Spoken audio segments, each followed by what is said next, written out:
Friends, your most welcome in एडविज academy. और आज जिस टॉपिक या मुद्दे के बारे में हम बात करने वाले हैं वो है यूपी लेखपाल रिक्रूटमेंट 2022 यानी उत्तर प्रदेश लेखपाल भर्ती परीक्षा 2022। इस वीडियो में हम लेखपाल के भर्ती से संबंधित जितने भी पॉइंट हैं, यानी वैकेंसी कितनी है, एग्जाम का सिलेबस क्या है और उसके अलावा इसमें एलिजिबिलिटी क्या है, ये सारी चीज़ें एक एक करके हम जानेंगे। फ्रेंड्स, ये इसलिए जानना जरूरी होता है, आप चाहे कोई भी फॉर्म भर रहे हो उसमें आपको ये सारी इंफॉर्मेशन पहले से होनी चाहिए, क्योंकि उसी हिसाब से आप अपने एग्जाम की स्ट्रेटजी तैयार करते हैं। ठीक, और फॉर्म भरने में भी आपसे गलतियां नहीं होती हैं।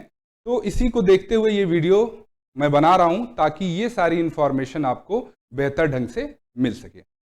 आइए अब पहले पॉइंट से स्टार्ट करते हैं कि इस एग्जाम में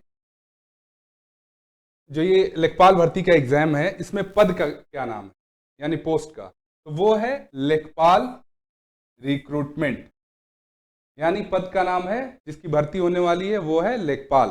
ठीक, दूसरा पॉइंट ये है कि कौन सा ऑर्गेनाइजेशन या संगठन इस एग्जाम को कंडक्ट करेगा या कराएगा, तो वो है UP triple SC. UP triple SC इस एग्जाम को कराएगा। जो ये संगठन है जिसका फुल फॉर्म है यूपी सब ऑर्डिनेट सर्विसेज सिलेक्शन कमीशन। अब अगला ये पॉइंट है कि टोटल वैकेंसी कितनी है, यानी ये जो लेखपाल का एग्जाम होने जा रहा है उसमें टोटल वैकेंसी कितनी है। तो आइए देखते हैं। टोटल वैकेंसी है 8085, यानी 8085। ये टोटल नंबर ऑफ वैकेंसी है, जिसमें अलग अलग कैटेगरी के लिए सीटें हैं। जैसे जनरल के लिए 3271 सीटें हैं, ईडब्ल्यूएस के लिए 798 सीटें हैं, ओबीसी के लिए 2174 सीटें हैं, एससी के लिए 1690 सीटें हैं और एसटी के लिए 152 सीटें हैं। यानी हमारी जो इस एग्जाम में टोटल सीट है वो है 8085। और उसके अंदर ये आप देख सकते हैं स्क्रीन पे कि कैटेगरी वाइज सीटें डिवाइडेड हैं। ठीक, अब हमारा जो नेक्स्ट पॉइंट है वो ये है कि एग्जाम का जो फॉर्म फिल करना है उसकी डेट कब से कब तक है। तो ये एग्जाम का फॉर्म आप भर सकते हैं, 7 जनवरी से फॉर्म भरना स्टार्ट होगा और 28 जनवरी तक आप इस फॉर्म को फिल कर सकते हैं। अब आइए नेक्स्ट पॉइंट देखते हैं।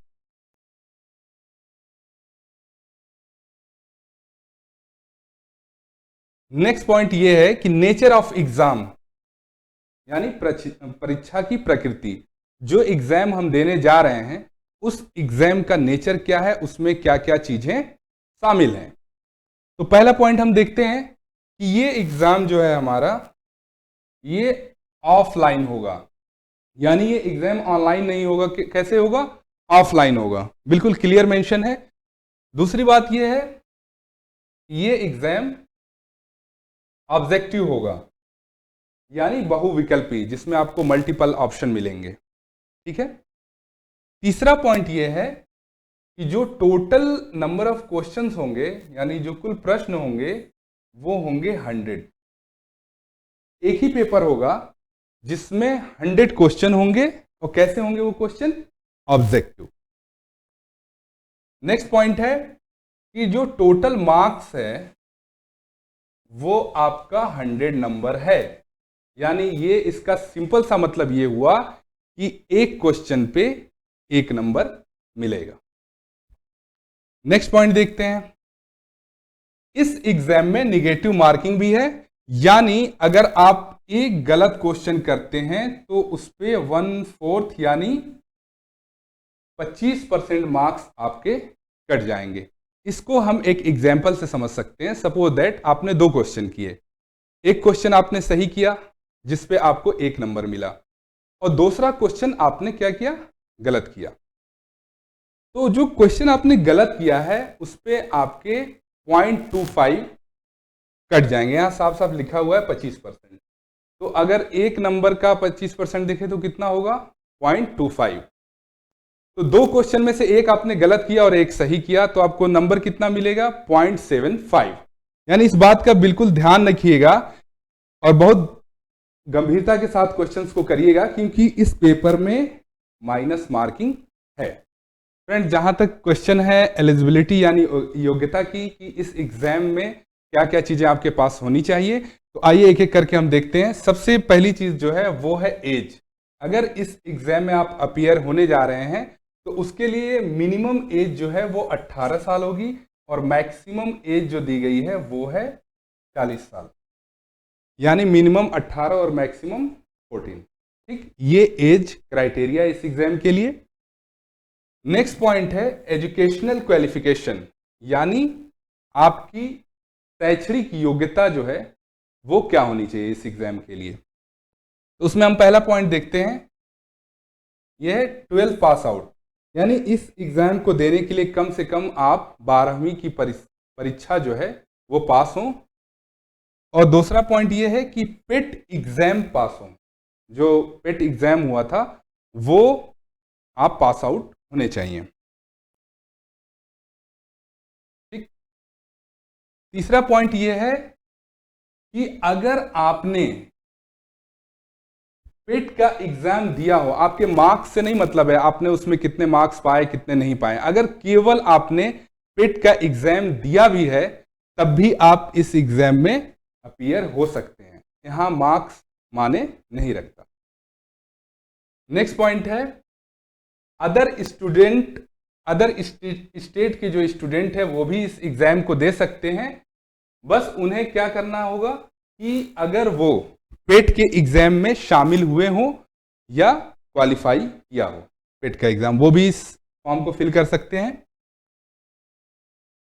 नेक्स्ट पॉइंट है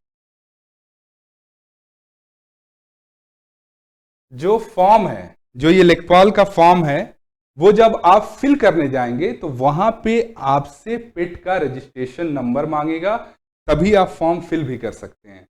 तो वहां पे पेट का रजिस्ट्रेशन नंबर डाल के आप इस फॉर्म को फिल करेंगे। सिलेक्शन में पेट एग्जाम की मेरिट को प्रायोरिटी दी जाएगी। यानी यहां एक बात और मेंशन है, जब आप ये एग्जाम देंगे और जब वो क्राइटेरिया तैयार होगा तो उसमें पेट एग्जाम में जिन बच्चों के मैक्सिमम मार्क्स होंगे उस हिसाब से लिस्ट तैयार की जाएगी और वो ऊपर से नीचे तक जाएगी। ठीक है, यानी जिनके ज्यादा मार्क्स हैं उनको ज्यादा प्रायोरिटी दी जाएगी। अब नेक्स्ट देखते हैं। नेक्स्ट है हमारा एग्जाम सिलेबस। फ्रेंड्स, ये बहुत इंपॉर्टेंट है कि बहुत डेप्थ के साथ हमें जो हम एग्जाम देने जा रहे हैं उसके सिलेबस की समझ होनी चाहिए। बहुत बार क्या होता है कि ऊपर से हम रीड करके चले जाते हैं सिलेबस को और उसके अंदर बहुत सारी इंफॉर्मेशन होती है जिसको हम नहीं पढ़ते हैं, और जब एग्जाम देते हैं तब पता चलता है कि अरे इस एग्जाम में तो ये भी पूछ रहा है। जबकि अगर आपने पहले ही सिलेबस को अच्छे ढंग से पढ़ लिया होता तो शायद आपको ये सारी प्रॉब्लम नहीं आती। तो आइए देखते हैं एग्जाम सिलेबस के अंदर।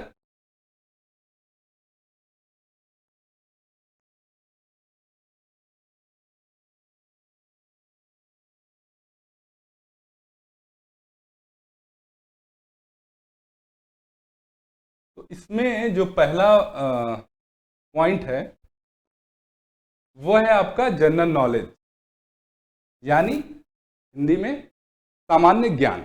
अब जब आप जो नोटिफिकेशन उसमें देखेंगे तो ये सिर्फ 4 पॉइंट मेंशन किया गया है, उसके बाद ब्रीफ में नीचे सिलेबस को दिया गया है, लेकिन ऊपर जो शॉर्ट में दिया गया वो इतना ही है। तो इसको हम आइए देखते हैं। इसमें क्या है, जनरल नॉलेज। जनरल नॉलेज के 25 क्वेश्चन होंगे, जनरल हिंदी के भी 25 क्वेश्चन होंगे, मैथ के भी 25 क्वेश्चन होंगे और रूरल सोसाइटी एंड डेवलपमेंट के भी 25 क्वेश्चन होंगे। लेकिन यहां ध्यान देने वाली एक बात है जनरल नॉलेज में यानी सामान्य ज्ञान में, वो क्या है कि history, geography, polity, general science और इकोनॉमिक्स, इससे तो क्वेश्चन पूछे ही जाएंगे, साथ ही साथ करंट अफेयर और कंप्यूटर के भी क्वेश्चन आएंगे। जब आप ब्रीफ में सिलेबस को पढ़ेंगे तो उसमें ये बातें मेंशन की गई हैं। यानी जनरल नॉलेज में उन 5 सब्जेक्ट के अलावा ये 2 पॉइंट और भी हैं, जैसे करंट अफेयर और कंप्यूटर, यहां से भी क्वेश्चन आपके उठाए जाएंगे। तो टोटल नंबर ऑफ जो क्वेश्चन है सिलेबस के अकॉर्डिंग वो है 100, और मार्क्स भी कितने हैं? मार्क्स भी हमारे टोटल 100 हैं। आगे इसी सिलेबस के बारे में मैं दूसरा वीडियो बनाऊंगा जिसमें मैं ब्रीफ से आपके साथ डिस्कशन करूंगा सिलेबस के बारे में, ठीक है। आइए कुछ और चीजें देख लेते हैं फ्रेंड्स। अब आइए हम लेखपाल की सैलरी के बारे में कुछ चीजें जान लेते हैं। बहुत सारे स्टूडेंट की रिक्वेस्ट आई थी कि सर आप लेखपाल को कितनी सैलरी मिलती है, उसमें क्या क्या चीजें इंक्लूड होती हैं, उसके बारे में भी डिस्कस जरूर करिएगा। तो आइए यहाँ पे जो सैलरी चार्ट है लेखपाल का उसको एक बार हम देखते हैं। फ्रेंड्स, जो लेखपाल की सैलरी होती है वो मिनिमम 21,700 से लगा के 70,000 तक होती है। लेकिन स्टार्टिंग में जो सैलरी मिलती है जब लेखपाल का सिलेक्शन होता है और जो ट्रेनिंग पीरियड होता है उसमें 21,700 ही सैलरी मिलती है। अब इसमें एक एक करके सैलरी में जो जो चीजें इंक्लूडेड होती हैं लेखपाल के वो हम देखते जाएंगे। पहला पॉइंट ये है कि जो लेखपाल की बेसिक सैलरी होती है वो होती है 21,700, यानी 21,700 रुपये जो है लेखपाल की बेसिक सैलरी होती है। इसके अलावा जो इन्हें ग्रेड पे मिलता है वो मिलता है 2,000 रुपये, यानी 2,000 रुपये इनका ग्रेड पे होता है। इसके अलावा जो एचआरए मिलता है, एचआरए मतलब हाउस रेंट अलाउंस, यानी जो रहने का जो रेंट मिलता है उसकी बात यहां चल रही है, और वो 3 कैटेगरी मिलता है। ये सिटीज हैं एक्स वाई जेड करके 3 कैटेगरी में सिटीज को बांटा गया है उत्तर प्रदेश के, और वहां पे जो हाउस रेंट मिलता है उस हिसाब से मिलता है। अगर बड़े शहरों की बात करें यूपी में तो वहां पे 2,400 रुपये मिलता है, और 1,200 रुपये मिलते हैं उससे छोटे शहरों में, और जो बिल्कुल टाउन लेवल का टाउन होता है वहां पे 800 रुपीज मिलते हैं हाउस रेंट आपके सैलरी में, ठीक है। नेक्स्ट है डीए। जो डीए मिलता है ये एक तरह का महंगाई भत्ता होता है, और आपकी टोटल जो बेसिक सैलरी है उसका 28% मिलता है। तो अगर हम 21,700 का 28% निकालें तो वो होगा 6,076 रुपीज, यानी 6,076 रुपये, ठीक। ये भी ऐड किया जाता है। इसके अलावा ट्रैवल अलाउंस भी मिलता है, वो डिपेंड करता है उस सिचुएशन और कंडीशन पे। तो ये सारी चीजें जो हैं आपके सैलरी में इंक्लूडेड होती हैं। और जब आपकी टोटल सैलरी स्लिप बनती है तो उसमें 3 पॉइंट जोड़े जाते हैं। पहला पॉइंट है आपका बेसिक पे, दूसरा है एचआरए और तीसरा है डीए। अगर आप तीनों को जोड़ेंगे तो आपकी टोटल सैलरी बनेगी 30,756 रुपीज, यानी 30,756 रुपये आपकी टोटल सैलरी स्लिप पे बनेगा। लेकिन ये बात यही नहीं खत्म होती, इसमें से कुछ माइनस भी होता है, डिडक्ट भी होता है, उसको भी हम देख लेते हैं।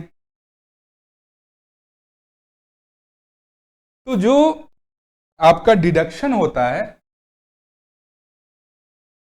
आपका डिडक्शन जो होता है वो है पहला पॉइंट उसमें कि बेसिक सैलरी का 10%, इसको पीएफ भी कहते हैं, जो माइनस किया जाता है, और दूसरा डीए का 10%, जिनको एनपीएस भी कहते हैं, यानी डीए को एनपीएस भी कहते हैं। तो ये 2 चीजें आपकी टोटल सैलरी से माइनस होती है। तो अगर आप